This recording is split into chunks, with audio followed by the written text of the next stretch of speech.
नमस्कार दोस्तों, आपका स्वागत है मेरे इस चैनल पे जहाँ पर हम मेडिसिन की इस दुनिया की साइंस समझने की कोशिश करते हैं बहुत ही आसान से और सरल शब्दों में।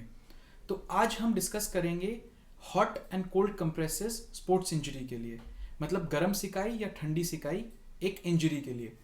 तो लेट अस अंडरस्टैंड पहले कि स्पोर्ट्स इंजरी होता क्या है। स्पोर्ट्स इंजरी वो होता है जैसे आपने अपना पैर मोड़ लिया, एंकल मुड़ गई, रिस्ट मुड़ गई, या कोई हैवी ऑब्जेक्ट से आपके हाथ या पैर पे चोट लग जाती है तो आपको उस एरिया में पेन होता है और उस एरिया में स्वेलिंग हो जाती है, बट कोई भी ऊपरी घाव नहीं होता है। उसको हम जनरली इंटरनल इंजरी या स्पोर्ट्स इंजरी बोल देते हैं, जिसको नॉर्मल पर्सन में भी हो सकती है और एक स्पोर्ट्स पर्सन में भी हो सकती है।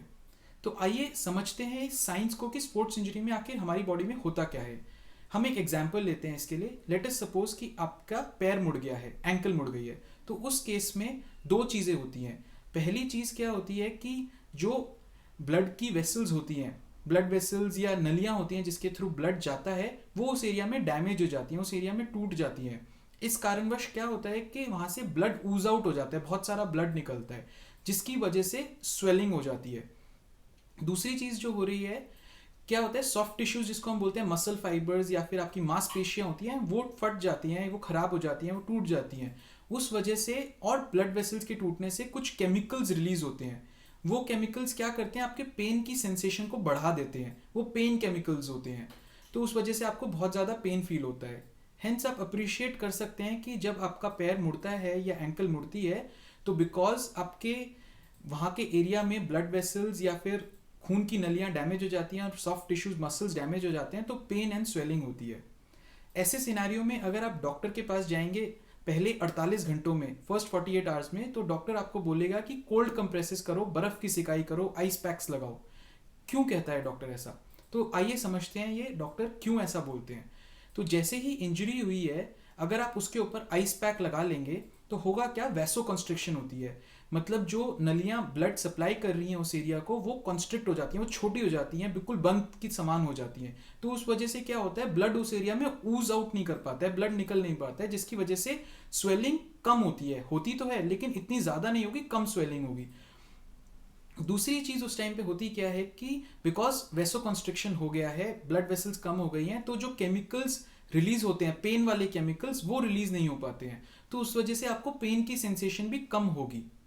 थर्ड थिंग साथ में क्या होती है, एक नंबनेस बोलते हैं, सुनपन हो जाता है। बर्फ लगाने से, आपने देखा होगा, बर्फ लगाने से या ठंडी चीज लगाने से उस एरिया में सुनपन हो जाता है। सुनपन होता क्या है, जो एक नर्व सेल्स होते हैं, हमारे न्यूरॉन्स होते हैं, जो पेन का सेंसेशन को हमारे दिमाग तक ले जाते हैं, उनका कंडक्टिंग पावर रिड्यूस हो जाता है, जिस वजह से आपको पेन कम फील होगा उस दौरान। अब होता क्या है कि अगर 48 घंटे हो गए हैं और उसके बाद आप डॉक्टर के पास जाएंगे तो डॉक्टर बोलेगा कि हॉट कंप्रेसेस करो, उसके ऊपर कोल्ड कंप्रेस का कोई फायदा नहीं है। हॉट कंप्रेस मतलब सिकाई, गर्म पानी से सिकाई करिए।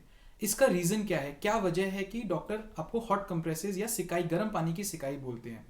क्योंकि 48 घंटे के अंदर अंदर आपकी पेन और स्वेलिंग उस इंजरी की सेटल डाउन हो चुकी है, मतलब वो उससे ज़्यादा नहीं बढ़ेगी, वो मैक्सिमम लिमिट तक पहुंच गई है।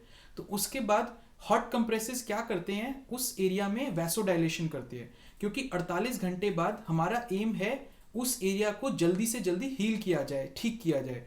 तो उस केस में हॉट फोमेंटेशन या गर्म पानी की सिकाई से उस एरिया का ब्लड सप्लाई बढ़ जाता है, क्योंकि जो खून की नलियां होती हैं वो बड़े साइज की हो जाती हैं जैसे ही आप उसको हीट देते हैं। तो जैसे ही हीट देते हैं, बड़े साइज की हो गई, तो ज्यादा खून और ज्यादा ऑक्सीजन जाता है उस एरिया में। ज्यादा खून जाने का मतलब है ज्यादा न्यूट्रिएंट्स जाते हैं। तो जितना ज्यादा पोषण जाएगा उस एरिया में, इंजर्ड एरिया में, उतना फास्टर हीलिंग होगी मसल फाइबर्स को। मसल फाइबर्स जो डैमेज हैं उनको अगर ज्यादा पोषण मिलेगा वो जल्दी ठीक हो जाएंगी, जल्दी हील होगी, इसीलिए सिकाई का फायदा होता है।